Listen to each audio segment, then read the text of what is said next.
Hello and welcome to this week's What Were They Thinking? Among the variety of news items we have for you this time, leprosy cases are surging in the USA, and it's not exactly a great development.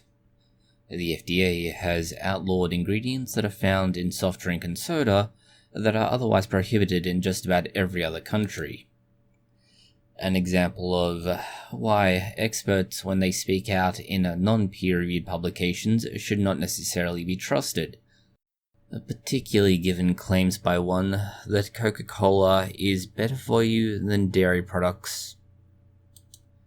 There is a bizarre fossil find that denies, or at least challenges, the current ideas around just how big a creature can get.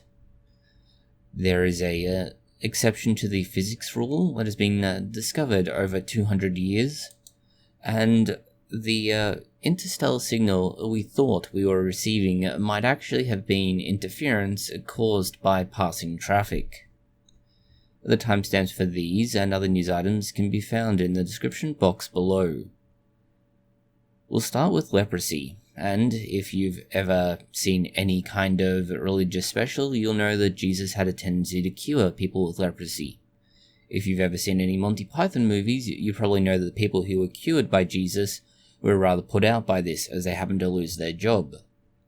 While in the modern world they may not lose their work, they are likely to be at least somewhat, handicapped by this. And that's because, in the modern world, leprosy is increasing in prevalence, particularly in the USA. And that's a weird thing. Leprosy has, for the most part, been under control for a relatively long time. And we no longer need to worry about sticking these people in caves where they're isolated with other lepers, but instead, they get treated and then it's gone. No more problems.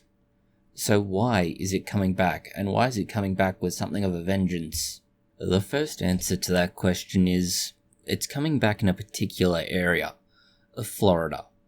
And although Florida man might be your first answer as to why, it's not exactly that. It has to do with the issues around risk factors and those most vulnerable to being infected. Your general risk factors are going to be things like being very elderly, immunocompromised, or in most cases simply being poor, which may sound terrible, but it's true. The other concern is just, well, at least in America, how difficult it is to be treated for leprosy. You would have to sell several organs, and given that most people aren't willing to donate theirs to be sold, you either have to give up your own, or you have to find other ways of sourcing them, which is more difficult and therefore unlikely to happen. This means treatment gets delayed if it occurs at all. The other issue is going to be one of transmission. Prolonged contact with individuals who have leprosy is likely to not be the issue. It's the respiratory droplets that you breathe in that are the problem. And generally speaking, it's prolonged contact that way. And as a result, given that Florida is at least somewhat populous, and to an extent full of elderly people, it's a hotbed for leprosy. At this point in time, although unlikely, it is entirely possible that leprosy will be Florida man's new superpower. The next news item is related to disease, but it's how the COVID-19 pandemic altered life expectancy, and to a surprising degree. By itself, COVID-19 has reduced the worldwide life expectancy by about 1.5 years. And that's only during the first part of the pandemic.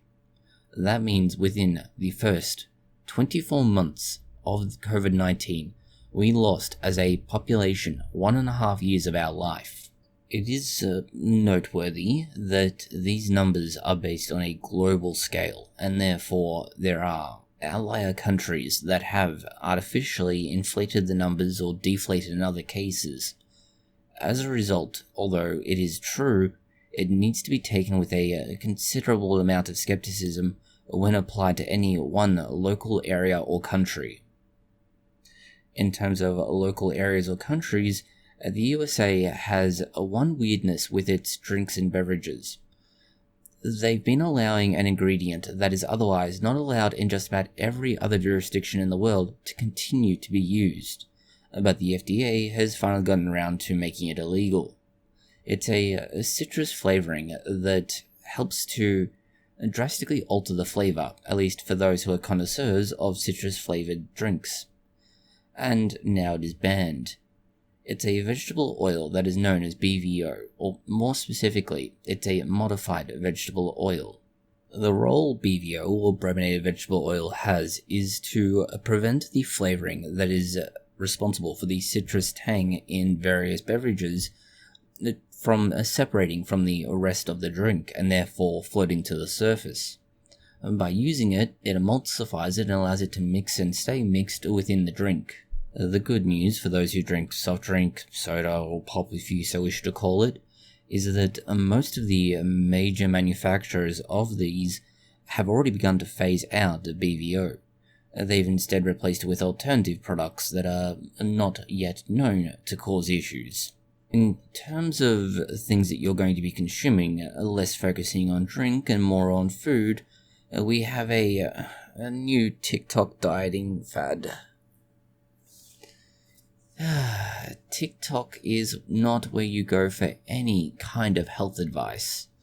You go there and you get spied on by the Chinese government and you watch videos of people dancing or miming to ridiculous songs. The reason you don't go to TikTok for health advice is the current parasitic cleanse trend. Why? Why is this a thing? First of all, parasitic dieting has not been an issue for over 100 years now. Second, just about every industrialized nation has very well set up, thoroughly established, and very effective means of assessing food for any kind of danger, particularly around things like parasites. As such, the chances of you getting any kind of parasite in you without deliberately consuming it are minuscule. And yet, somehow or other, TikTok influencers have been able to convince people that they've been infected with parasites. Parasites that are causing all kinds of mundane and everyday symptoms, such as bloating, gas, headaches. These are not things that the parasites will generally cause unless and until they are incredibly developed, at which point your cleanse will do nothing about it. The best thing you can hope for is that it will be mildly uncomfortable while you conduct the cleanse, thereby preventing you from having to worry about dying from some sort of stupid health advice. The worst case scenario is that you're going to be taking unregulated medication or whatever supplement they're trying to sell you, and then proceed to get even more sick as it hasn't treated the underlying problem, if you are infected with a parasite, which, in most cases, can be identified through clinical imaging, such as MRIs, X-rays, etc., or through a blood test. This is why anytime you see some sort of thing online, like a TikTok video claiming a mundane and everyday symptom, such as a headache, is associated with something more serious, you should not just be skeptical, but get the actual condition assessed by somebody who is in a position to make an informed diagnosis, not TikTok. Even then, it is appropriate to provide some sort of skepticism to any information you're given, no matter where it comes from. This includes even from an expert, if they are giving you that information in a format other than a formal setting.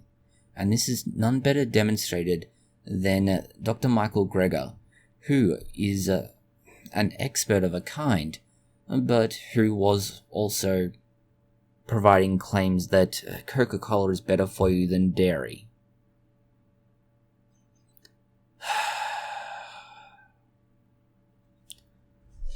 Sometimes the idea that the world is flooded because God got angry with humans sounds more and more reasonable. The problem with this sort of format is that it can often be presented in such a way that you don't really get the necessary context and information. And in other cases, much like headlines, various elements are pulled out and used as a clickbait. For example, the Coca-Cola reference we've been giving you is regarding a specific hormone that relates to aging, and that dairy products tend to have more of this than Coca-Cola would, and therefore Coca-Cola is by comparison better for you, but not healthier overall, and therein lies the crux of the issue. These formats tend to be, well, to be blunt about it, presented in such a way that they are entertaining, but they're not necessarily as useful, and therefore the information can get lost. And therein lies the problem. This is also accompanied with a secondary issue, and that is conflicts of interest.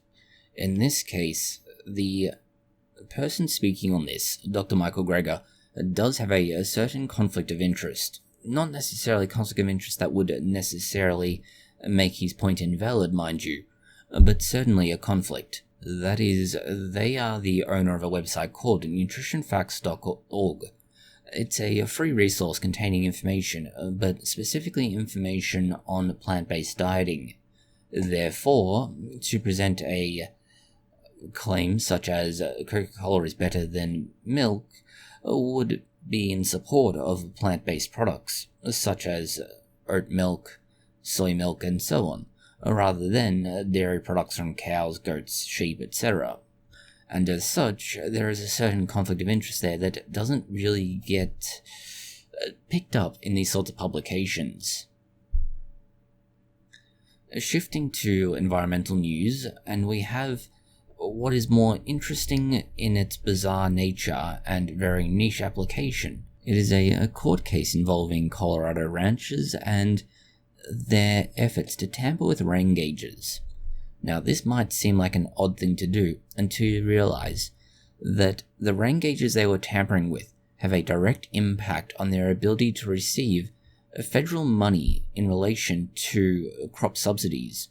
As such, the less rain that it detects, the more subsidy they will get. They got, in total, about $6.6 million in subsidies because of their efforts. On top of having to pay a relatively large sum of money, the individuals spent 2 and 6 months in jail respectively. Not exactly a lot of time given the amount of money that they effectively defrauded the US government of, which is not that surprising for white-collar crime. Although that's a certain irony given the nature of farming rarely involves anything to do with a white collar. The article reads in the end more like some sort of daytime soap opera than it does an actual court case, given the characters involved, the actions, and more. Shifting to animal news, we have fossil remains from about 40 million years ago, from a whale that went extinct in Peru. Now, Peru is weird given that the vast majority of its land is, well, mountains, and you don't tend to find whales located on mountains very often. If you do, please do find yourself your nearest psych facility and ask for admission. That is, unless you've managed to dig up fossilized remains. The fossilized remains in this case would have weighed somewhere between 85 and 340 tons. The range is owing to the fact that we don't actually know how solid it was and that it would need to have been able to float in the ocean. It was between 17 and 20 meters in length. This is up to 65 feet if you require freedom units. The problem with these numbers is that this is too dense for it to be practical to be able to do its job and float in the ocean. In fact, it may not have been able to float at all, and so there are a lot of questions about how it was able to do what it could do. This brings us back to those fossilized remains, and specifically the bones that were found. Unlike the bones you might think of when you think of something like human remains that are relatively solid, these are distinct and somewhat unique, with only a few other species being found with similar features, the manatee being one example. The manatee's bones, much like these, are thicker than usual, but what makes them unique is that they have multiple layers, which makes the inner part of the bone much more porous, if not more of a cavity than an actual bone structure, but the actual walls are somewhat thickened. This means that the outside is thicker, the overall bone is bigger, but the inside is hollow. And this is what would have helped them to maintain their buoyancy despite being incredibly dense and big. They were an incredibly thick boy. That would also have drastically altered the weight of this creature.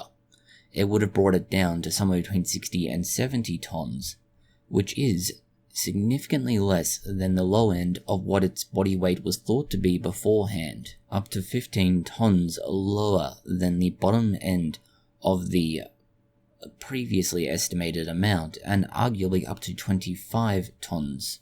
In other science news, we have Australia's leading public research service taking aim at publishers of academic research. The CSIRO, or Commonwealth Scientific and Industrial Research Organisation, is the Australian government's research and industrial progress arm.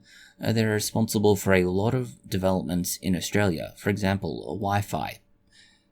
What they're not happy about at the moment is that, well, a lot of published research is not just paid for once, but twice.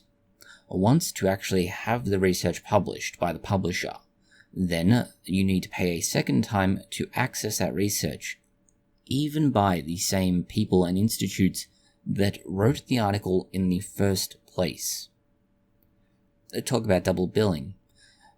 This is where the CSIRO is not happy, and they're looking at putting forward a relatively straightforward solution. A federal government facilitated repository of all published research that would be open access. This would allow Australian researchers to effectively publish their research, at least for Australian researchers and institutes, that could be accessed without having to go through the publishers. This is not to say that it's necessarily the perfect solution, and that's because a lot of research, at least in Australia, is open access. About 43%, which isn't too bad. However, that still means about 60% of all research has to be paid for a second time, even if it's paid for the first time, which is where things get dodgy. After all, the publishing industry is worth about $20 billion a year, and 5 major publishers are responsible for over half of the market in publishing. Not just that, but just about all of these companies have a profit margin of more than 40%. Just consider this. There's a profit margin of 40%. All of the work that is being done is done voluntarily by individuals who, unfortunately, don't get any kind of reimbursement for their time or effort in terms of reviewers. The editors aren't really paid much, if anything at all, and the only expenses they have are to provide the online access to these articles. It's why they make more profit than companies like Apple, Netflix, Google, and Amazon. Yeah, it's really questionable. This is why the plan at this stage is either to give free access to those with a MyGov account, which is essentially a federal account for things like taxation, welfare, healthcare, and so on, or for those who are in education. And it seems like it would be a fairly straightforward solution to the predicament. Shifting to predicaments that aren't new, we have a ancient law from physics. Well, not that ancient, it's about 200 years old. And it has to do with how heat will move through a solid object. The law is known as Fourier's law, and we've found an exception to how it should work. The idea is normally that as a molecule vibrates, the electrons within it will move around, and this will cause one part of the object to get hot and the other part to cool. This is going to lead to a sort of gradient.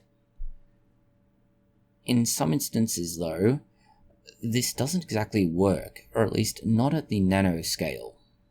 understand that at the normal scale you'd be looking at, for example, if you were trying to heat a house, if you're looking at a pot on a stove or similar, you're not going to have to worry about this. But if you're looking at things at a tiny scale, like some chemists, physicists, and similar, and for some cases even engineers, it's going to be a somewhat useful and important thing to be aware of. This also leads to a second possible application, not regarding heat though, or rather it regards light, and how light, much like heat, should normally pass through an object with a relatively linear nature. However, once you start making an object that it's passing through more and more opaque, the light itself doesn't pass through, rather it hits the object and it begins to bounce off of it. This can be used to create heat, although in some cases it may not. But importantly, at a large scale, it does exactly the same thing as Fourier's law would expect to see happening, except again at the nanoscale. This all of course makes sense as, well, to a extent, you can say heat and light are exactly the same thing. They are both forms of energy, and therefore seeing them behave in the same way would make perfect sense. But it's helpful to have a experimental proof that they are behaving in the same way. In technology news that could have implications for heat, we have a surprising development with regards to processing power. That is, things like your CPU. The researchers found a way to just about double the speed, or the ability to process at least, existing CPUs, and this could be massive, not just purely in terms of the energy efficiency, but also the actual ability to do work with what you currently have available. The other key to this is that it's not a physical or hardware change, it is purely a software change, although more accurately it would, strictly speaking, be a hardware change in that you're altering the machine code to some extent. You would also be relying on the availability of multiple processing units, and that's because what they were running this entire experiment of a sort on was an ARM processor. Now, ARM processors are unique from something like a CPU or GPU, wherein they contain not just the CPU, but they will have a graphics processing unit, a machine learning unit called a tensor processing unit, and they will often have a certain amount of RAM included in them. These are effectively the sorts of processing units you would find in phones, dedicated laptops, and tablets. They're all purely made with the idea of not having to have a separate, distinct, and, well, segregated set of processing units for each individual task. So you don't need a graphics card in your laptop. You just have a motherboard with this one die that has the CPU and graphics built into it. It is why they used an ARM processor for this. The ARM processor, which was a ARM Cortex-A57, was able to work because they could run parallel processes across all these different dedicated chiplets that are on it, and each individual dedicated chiplet would normally be limited by its capacity, but by distributing the tasks across all of them, they were able to get up to 1.95 faster processing powers, while reducing power consumption by 51%. Effectively, if you could both run this at full power and dissipate the heat, you could get up to 4 times the efficiency, assuming you could scale it accordingly. The reason they could do this was that they weren't focusing on only using the most efficient cores or processing units for each particular application. Rather, they ran it on, for lack of a better phrase, whatever was available, and this means that they could push through more data more quickly without having to sacrifice any delays or wait time to make that happen. They could simply get the job done. Understand, you do lose some efficiency in processing power, but you increase volume of processing power as a result. There is also one major challenge to this, and that is that Most code is not written with the ability to use all of the different available processing abilities at the same time. There's simply no developed system to chop up every big job into small individual parts and then try and give them to whatever processor is available. In terms of news that will be disappointing, we do have our final news item this week, and it's all astronomical news about what was thought to be interstellar signals.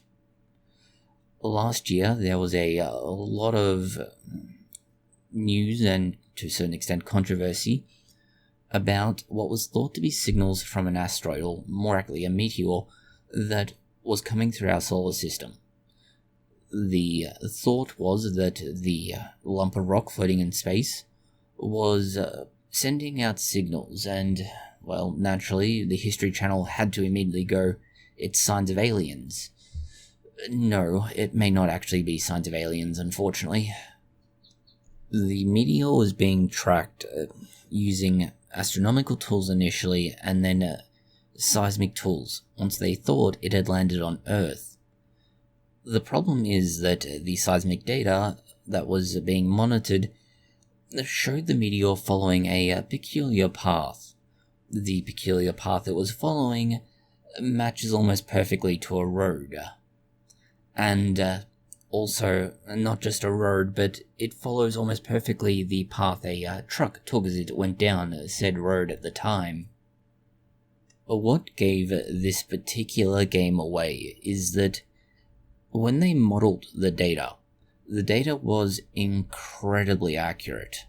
And understand, it's data being generated from a single monitoring station, which means you should normally get a rather vague idea as to where and when you are going to be looking for something, especially by comparison to when you have data from multiple monitoring stations allowing you to effectively triangulate if you have 3 or more of these monitoring stations. This means that their very specific dataset just didn't make sense. And that's what triggered them to look into this. Not only did they get the wrong signal, but it meant that they were therefore looking in the wrong place. And this is where radio astronomers tend to get stuck. It's something they need to puzzle out, in that are they actually getting what they think they're getting, or has somebody in the other room just turned on a microwave? That's all the news we have for you this week. Thank you for watching. If you found it interesting, consider liking, sharing, and subscribing. Please do post any comments, questions, or suggestions you have below.